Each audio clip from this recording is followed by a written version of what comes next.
नाही, कारण का तुम्ही जर अमित भाईंचं भाषण तुमच्याच चॅनलवर दाखवतात.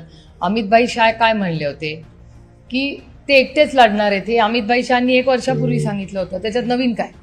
त्यामुळे मला काय आश्चर्य वाटत नाही. दुसरं, नवाबभाई यांना सिलेक्टिव्हली लागतं. नवाबभाई पहिल्या दिवसापासून म्हणतात की मी काही चुकीचं केलं नाही. त्याच्यामुळे माझा त्यावेळेस आम्ही एकत्र होतो तेव्हा पण माझं तेच मत होतं, आजही तेच मत आहे आणि उद्याही नवाबभाईंबद्दल माझं तेच मत राहणार आहे. पण भारतीय जनता पक्षाने सिलेक्टिव्हली नवाबभाईंच्या बाबतीत दरवेळी स्टँड बदललेला.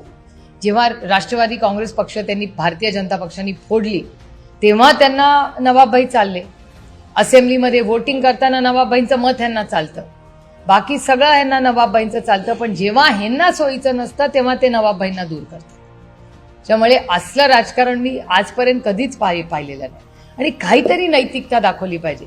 तो माणूस आपल्या अरे ताकदीने उतरा ना. आता भुजबळ साहेबांना जेव्हा अटक झाली तेव्हा मी गेले ना अर्थ रोडला. मला त्याच्यात काही वाटलं नाही, कारण का भुजबळ साहेब पहिल्या दिवसापासून म्हणत होते की मी काही केलं नाही. मी विश्वास ठेवला भुजबळ साहेबांवर आणि मला काही कमीपणा वाटला नाही ना कोर्टात जायचा ना अर्थ रोड जेलवर जायचा.